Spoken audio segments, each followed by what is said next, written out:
Vamos aí para a nossa aula de número 22 e 23, formação das monarquias nacionais, França e Inglaterra, para a primeira série do ensino médio. Formação de monarquias nacionais. Então, nós estamos vivendo um processo, nós estamos estudando o processo aí de passagem do mundo medieval para a sociedade contemporânea, que fica aí nesse meio caminho aí, que é a Idade Moderna, né, que separa aí a Idade Média das transformações do mundo contemporâneo, aí, a Revolução Francesa, o liberalismo. Mas é nessa Idade Moderna que vai nascendo, que vai se fortalecendo a burguesia, que vão se formando as monarquias nacionais, formando as monarquias nacionais em oposição ao poder que era fragmentado na Idade Média, que era o poder do senhor feudal. Então, a gente vai tendo de volta a figura do rei, mas uma figura do rei muito poderoso. Aí nós vamos ter a implantação do absolutismo monárquico, onde os reis vão ficar muito poderosos. Então, a gente tem aí um contraste, né? Idade Média, poder fragmentado nas mãos dos senhores feudais. Idade Moderna, poder extremamente concentrado nas mãos dos reis. O poder era absoluto, mas não era total, né? A gente não pode dizer que era total, que ele tinha todos os poderes, né? Ele precisava ali ter uma aliança com a igreja, então ele não tinha todos os poderes, ele precisava ter aliança com a igreja, precisava ter uma aliança com a elite, mas era todo poderoso. Uma das primeiras monarquias que se formaram foi de Portugal. Então, Portugal foi pioneiro nas grandes navegações exatamente por isso, por ter um Estado nacional unificado pioneiramente. Depois vão vir França, Inglaterra, e aí a gente sabe que um dos que demoraram mais para formar as suas monarquias nacionais foram Itália e Alemanha. Então, aqui nós vamos vendo como que vai nascendo, de fato, os países que a gente conhece hoje. França, Inglaterra, Espanha, Portugal, né? Muitos ainda estão aí em construção, né? Existe ainda processo de lutas de independência no leste da Europa. Então, isso é um processo constante. Mas ele começa a tomar corpo, né? Essa imagem que a gente tem da Europa aqui, início da Idade Moderna, com essas transformações que vão acontecer nessa formação dessas monarquias nacionais. Hoje nós vamos falar de França e Inglaterra. Grandes senhores de terras, ao oferecer proteção aos comerciantes em troca do pagamento de impostos, ampliavam sua importância política e econômica. Em meio a transformações políticas, ocorriam mudanças nas práticas militares que fragilizavam ainda mais os poderes locais da nobreza. Então, como eu já disse para vocês, o que nós estamos vendo aqui? Uma queda do poder local, né, e um poder mais concentrado nas mãos dos grandes senhores de terra. A importância da cavalaria no campo da batalha, por exemplo, diminuiu com a introdução de armas de fogo, e a partir do século XIII, criando-se um novo modelo de campanha militar. Então, deixa-se de ter aquela visão até que mítica, romântica, né, de exército, né, do cavaleiro medieval, né, o cavaleiro, né, lutador, aquela ideia lá que a gente tem dos mosqueteiros, né, aquele cavaleiro, aquele nobre. Então, ele vai perdendo importância aí já com a introdução das armas de fogo. Os grandes senhores passaram a investir recursos na formação de uma corte proveniente da nobreza para exercer funções administrativas e burocráticas no controle de grandes áreas. Na sociedade da corte, inclusive, elevou-se a importância social das mulheres. Os grandes senhores passaram a envolver-se em guerras de grande escala, a fim de ampliar o seu poder e conseguir mais terras. Então, você está vendo que está tendo um processo de fragmentação do poder local por causa da introdução de um novo tipo de guerra e do empoderamento desse setor, né, de grandes senhores que vão concentrando poderes, aumentando seus poderes, né, se sobrepondo àquele senhor local. Em geral, os reis foram os maiores vitoriosos nesses conflitos, o que contribuiu para o surgimento das grandes monarquias centralizadas na Europa Ocidental no final da Idade Média. Então, se eu perguntar para você como que começa a diminuir o poder dos senhores e aumentar o poder dos reis, você vai me dizer. Começa, num processo de desestruturação aí do feudalismo, do renascimento das cidades, dessa reestruturação das guerras, da introdução da arma de fogo, da diminuição da importância da cavalaria, que eram esses nobres cavaleiros, que eram esses senhores feudais. E aí, quem que vai conquistando mais terras? São os reis vão dominando mais terras e vão centralizando o poder. Então, final da Idade Média, poder descentralizado. Início da Idade Moderna, poder centralizado. Os reis vão centralizando esse poder, até que eles conseguem chegar no ápice dessa centralização do poder, que é o absolutismo monárquico. Na formação do Reino da França, por exemplo, ocorreram diversas iniciativas centralizadoras, organização dos impostos, padronização da moeda, estruturação de um exército nacional comandado pelo rei, criação de uma rede de fiscais reais e o monopólio real sobre os tribunais. Então, nós temos esse processo de centralização e, lógico, a gente tem que sempre lembrar, final da Idade Média, início da Idade Moderna, quem é a classe social que está tomando corpo aí em paralelo com a nobreza é a burguesia. A gente vai ver lá na frente, na Revolução Francesa, que a burguesia vai fazer oposição à nobreza, vai derrubar a nobreza e o clero. Porém, neste momento de transição do feudalismo para o mercantilismo, da passagem do Idade Média para a Idade Moderna, a gente percebe a burguesia aliando-se aos reis, Tanto é que alguns reis aí vão até ser chamados de reis burgueses, mas é mais lá no final da Idade Moderna, não aqui no início, Os reis vão continuar com a nobreza, garantindo os luxos da nobreza, garantindo que os nobres não trabalhem, e vai ter essa classe social burguesa aí trabalhando, lutando, batalhando, enriquecendo, e para a burguesia esse momento foi bom, e eles se aliaram aos reis exatamente por quê?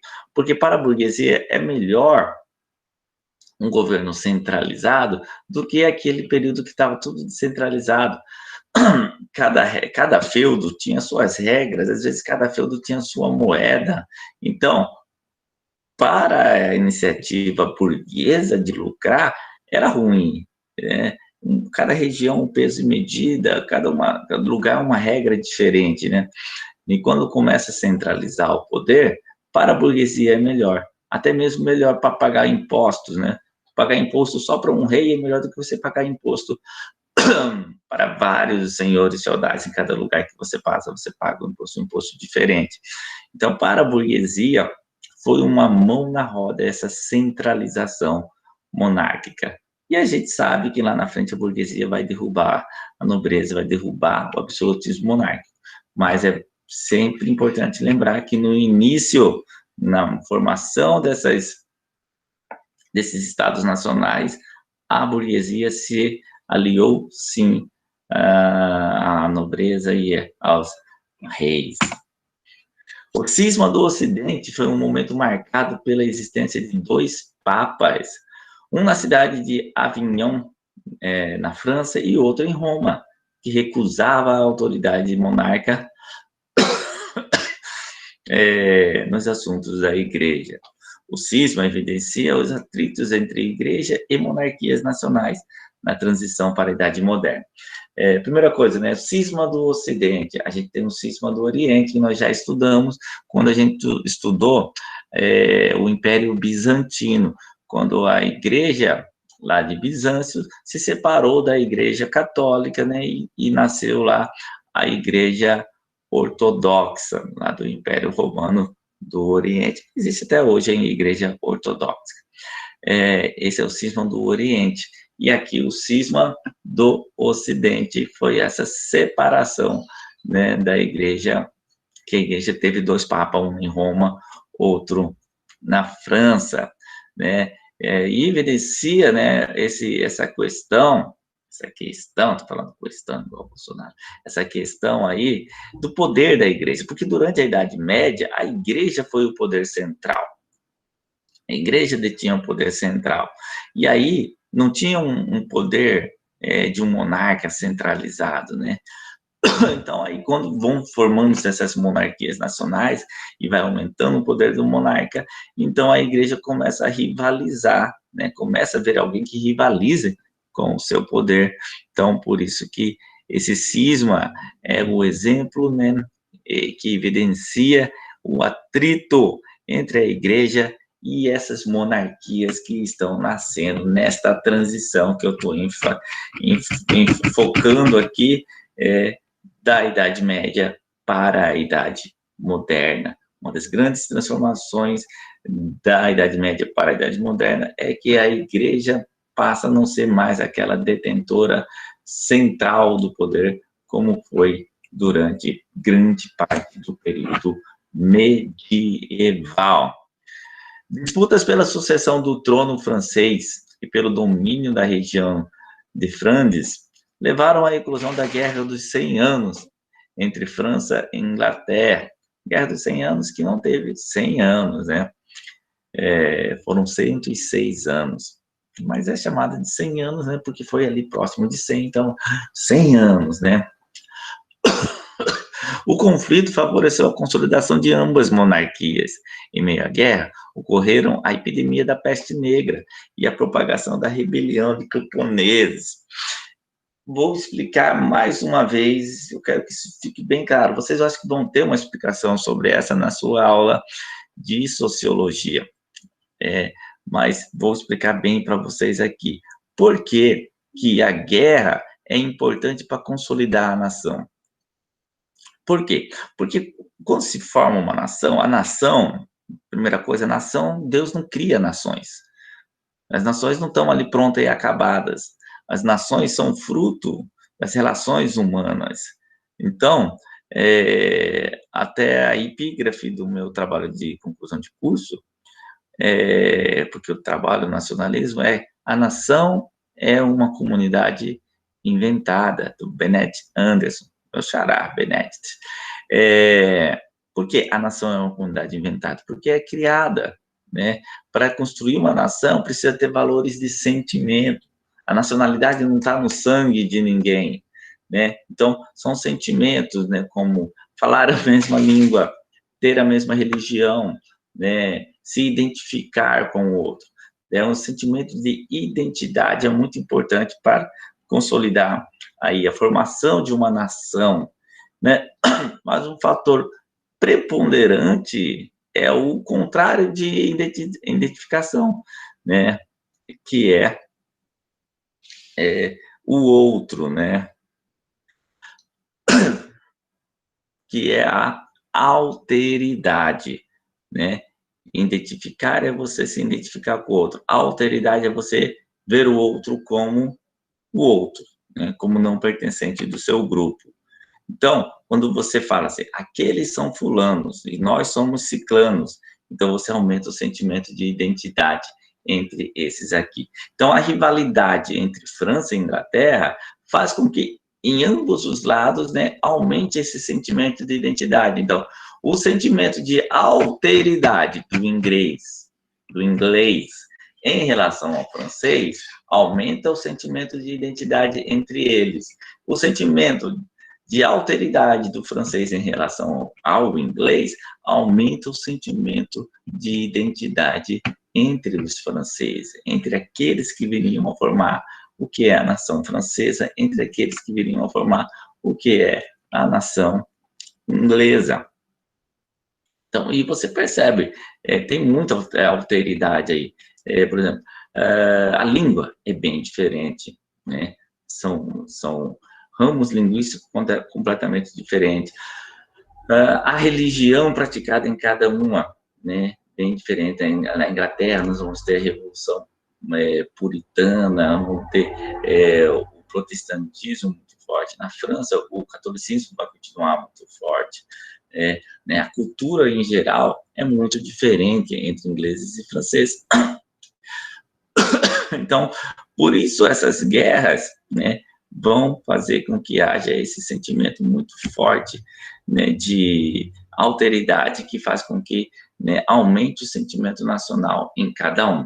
Né? Depois a França vai fazer muitas guerras também contra a Alemanha, contra a Prússia, né? São as guerras franco-prussianas, que vai alimentar esse mesmo sentimento, né? O sentimento que vai ajudar a formação da Alemanha, né? A Prússia deu origem à Alemanha, né? E vai fortalecer o sentimento de identidade entre os franceses.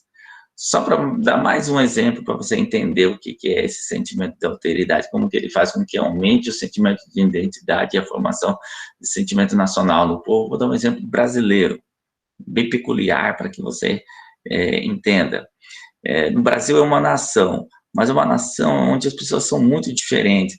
Por exemplo, o nordestino é extremamente diferente do gaúcho, né? Todos vão concordar comigo.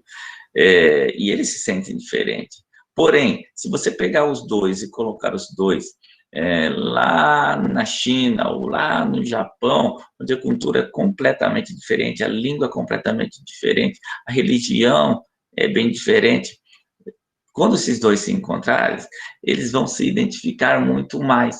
Por que eles vão se identificar muito mais? Por causa daquele que é muito mais diferente, que são os outros, né? Que são, por exemplo, os chineses, que são, por exemplo, os japoneses, né?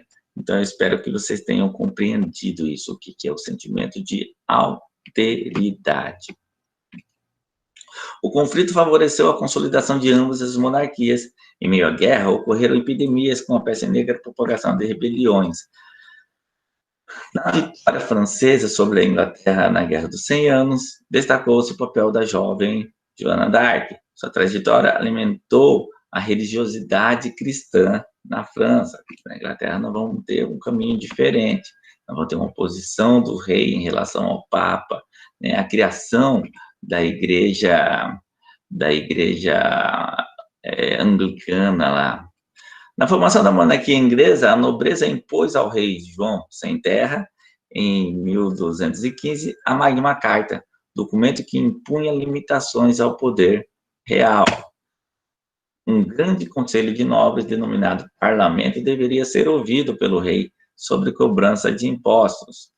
No século XVI, a Guerra das Duas Rosas fragilizou a nobreza, o que contribuiu para o fortalecimento do poder real. Então, a gente vê que na Inglaterra, eles vieram tentando já emplacar o parlamento desde lá do começo, desde lá do século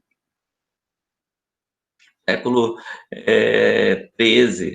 Porém, né, eles não vão conseguir, eles vão conseguir emplacar isso nas revoluções do século XVI, né, nas revoluções puritana e gloriosa, que nós vamos estudar ainda. E aí, né, porque vai ser o processo de derrubada aí do poder absoluto do rei. Aqui nós temos o contrário, a gente tem uma fragilização da nobreza, né, e um fortalecimento do poder real. Então, o poder fica concentrado na mão do rei. A burguesia aqui, ó, ainda está meio que de fora. O parlamento aqui nesse momento, ele é um parlamento de nobres. Lá na Revolução Gloriosa e Revolução Puritana, puritana e gloriosa nessa ordem, o parlamento já vai ser um parlamento burguês, nós já vamos ter a classe social burguesa extremamente fortalecida. Então, nesse momento aqui, quem acaba vencendo é o rei ele que acaba concentrando o poder nas mãos dele, e aí nós estamos abrindo caminho para o absolutismo monárquico. Então, foi isso a nossa aula de hoje, espero que tenham gostado, espero que tenham compreendido, ou pelo menos alimentado aí as dúvidas.